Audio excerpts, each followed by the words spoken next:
বিসমিল্লাহির রহমানির রহিম। আজ আমি শামীম আলী চিশতি আপনাদের সামনে একটি কথা নিয়ে হাজির হলাম। সেই কথাটি আপনারা শুনলে হয়তো মনে মনে কী যেন ভাববেন। আসলে কথাটা শুনতে খারাপ লাগবে, কিন্তু চিন্তা করলে অনেক বড় কিছু। যেমন এক দেশের পাপ আরেক দেশের পুণ্য। তো আমি বলছি এই জন্য যে এই কথাটা আপনাদের জ্ঞানের মধ্যে খাওয়াতে হবে গণ্য। সেটি হলো, দেখুন, আমরা ছোটোবেলা থেকে হাদিস পড়েছি, মুরব্বীদের কাছে, শিক্ষকের কাছে শুনেছি কি সালাম দেওয়া সওয়াব। আসলে সওয়াব কোন ভাষা এবং এর বাংলা কি, এটার বাংলা যদি মোটামুটি বের করা হয় তখন বোঝা যায় লাভ। সওয়াব অর্থ লাভ, সালাম দিলে লাভ এবং সালাম নিলে লাভ। আর আমি বলবো, এই সালামটা যদি কেউ না বুঝিয়ে দেয় তার জন্য এটা একটা বিশাল পাপ। তো সালাম দেওয়া পাপ হবে কেন, এটা কোন বিষয়? যে দেখুন, সালামের বাংলার মধ্যে যদি আমরা যাই তখন দেখা যায় সালাম দেওয়া যদি বুঝে শুনে কেউ দিতে না পারে এবং পূর্বের কথা ভেবে যে সালাম দিতে না পারে তার জন্যে সালাম বাতিল কিংবা নিষেধ। আর নিষেধেরই আরেকটা নাম হলো হারাম। আচ্ছা, এখন আমি যে কথাটি বলতে চাচ্ছি, সালাম না বুঝিয়া দিলে, সালামটা যদি না বুঝিয়া দেওয়া হয় তাহলে তার জন্যে সালামটা হারাম। যে সালাম দেওয়া মানে কি? একজন মানুষকে কথা দেওয়া, একজন মানুষকে ভালোবাসা দেওয়া, একজন মানুষকে মানা। তাহলে একজনের সাথে সাক্ষাৎ হলো, আসসালামু আলাইকুম, তিনিও বললেন ওয়ালাইকুম আসসালাম। এই যে লেনাদেনাটি করেছে, কি লেনাদেনা করলো? তিনি বলেছে আপনার উপরে শান্তি বর্ষিত হোক, সেও বলেছে আপনার উপরেও শান্তি বর্ষিত হোক।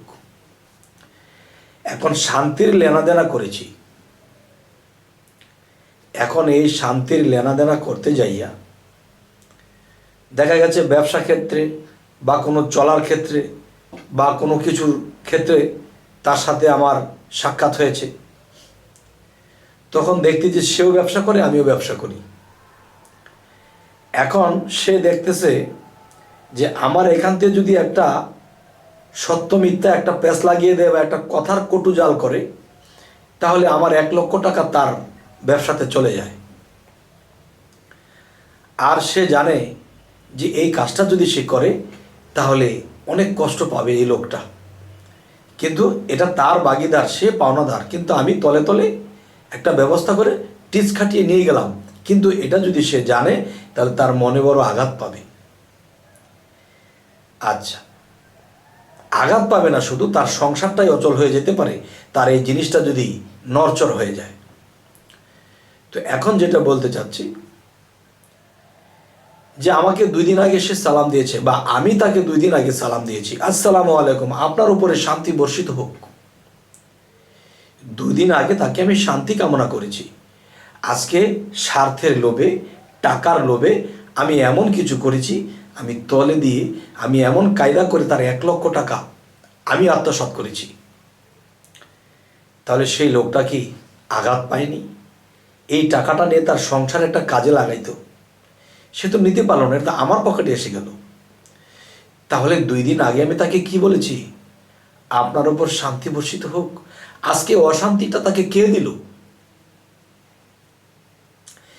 তাহলে এই চিন্তাটা যদি করি, তাহলে আমার জন্য সালাম নেওয়া দেওয়া অনেক কষ্টকর বিষয়, অনেক চিন্তার বিষয়, যে আমি কি এই সালামের মর্যাদা রাখতে পারবো? আজকে আমি যাকে বোক দিয়েছি, কালকে তাকে পিঠ দিব কি করে? আর আজকে বোক দিয়ে যদি কালকে আমার পিঠ দিতে হয়, তাহলে তো এই সালাম আমার জন্য হারাম হয়ে যায়।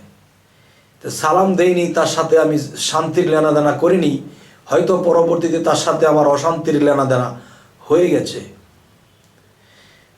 তার সাথে যদি আমার অশান্তির লেনাদেনা হয়ে যায় তো হয়ে যাক, কিন্তু সালাম দিয়ে কেন? সালাম দেওয়ার আগে তো তার সাথে আমার এরকম কোনো শান্তির লেনাদেনা হয়নি, তার সাথে তেমন কোনো কথা হয়নি। যাই হোক, তার থেকে আমি একটা জিনিস ক্ষয়ক্ষতি করে নিয়ে গেছি, কিন্তু এটা কি মানা যায়? কালকেই তো বলা হলো আপনার ওপর শান্তি বর্ষিত হোক, আজকে অশান্তি আমাকে কে দিল? সেই তো। তাহলে এই সালামের কি মূল্য? আমার কথা যদি ভালো লাগে তো আলহামদুলিল্লাহ, আর যদি খারাপ লাগে অবশ্যই কমেন্টে জানাবেন যে আমি এমনই বলি। আজকে 2-3 বছর ধরে ইউটিউবে কথা বলতেছি, আমি একটু এমনই বলি, সবার মতো তো পারি না। যাই হোক, তো আজকের মূল কথা হলো কি, সালাম দেওয়া সকলের কাজ নয়। যেমন হযরত মুহাম্মদ সাল্লাল্লাহু আলাইহি সাল্লাম সালাম দিয়েছেন, সালাম নিয়েছেন, তার মানে নবীজি সালাম দিয়েছেন যে তোমার উপর শান্তি বর্ষিত হোক, তাকে নবীজি কখনো আর অশান্তি দেবে না। তাহলে তার সাথে কথা হয়ে গেছে, কথার বরখেলাপ করা যাবে না। আজকে সালাম দিয়ে কালকে আমি গলায় ছড়ে ধরেছি, তাহলে এই সালাম যে দেবে সে জাহান্নামেই যাবে। কারণ সালামটা আমাকে বুঝেই দিতে হবে যে আজকে তাকে আমি শান্তি দেব, তোমার ওপরে শান্তি বর্ষিত হোক। দোয়া করেছি আল্লাহর কাছে, আমি কাল পরশুই তার সাথে আমি জালিয়াতি করেছি, তার অশান্তি করেছি, তার সংসারটাকে নষ্ট করে দিয়েছি, তাহলে এই সালাম আমাকে জাহান্নামে পাঠাবে। যে কালকে দিলা কি, আজকে দিলা কি? হে সমস্ত জগতবাসী, আজ আমার মনে চাইলো কেন এই কথাগুলো বলতে। রাস্তায় চলতে গিয়ে ছোটকালতে চলাফেরা করি, এখনও রাস্তায় চলাফেরা করি, সেই চলাফেরা করতে যাইয়া দেখি যারা আমাকে ঘন ঘন সালাম দিচ্ছে, তারা আমার থেকে একটু দূরে গিয়ে আমার বদনামটা গাইছে, আমার একটা কটু কথা গাইছে, আমার নামে একটা খারাপ কিছু তারা কইতেছে। তাহলে বোঝা গেল কি, সামনে সালাম দিয়ে সে আমার শান্তি কামনা করেছে, আমিও তার শান্তি কামনা করেছি, কিন্তু আমার আড়ালে গিয়ে তারা এটা কি করতেছে? তবে হে সমস্ত জগতবাসী, আজকে আমার এই কথাগুলো আপনারা কষ্ট নেবেন না, একটু চিন্তার বিষয়। কারণ এই পৃথিবীতে জবানের মূল্য দিতে হবে। আমরা শুধু বলে আসতাম, শুনে আসতাম, সালাম দেওয়া ভালো, সালাম নেওয়া, কিন্তু এই সালামের একটা মর্যাদা আমাদেরকে রক্ষা করে চলতে হবে। যাই হোক, হে সমস্ত জগতবাসী, জানি না আজকে আপনাদেরকে কি বললাম, কথাগুলো বুঝিয়ে বলতে পারলাম কি না। তবে আমাদের চ্যানেলের আলোচনা যদি ভালো লাগে অবশ্যই সাবস্ক্রাইব করে নিন, পরবর্তীতে যেন ভালো আলোচনা নিয়ে আসতে পারি। তো সকলেই ভালো থাকবেন। আল্লাহ হাফিজ।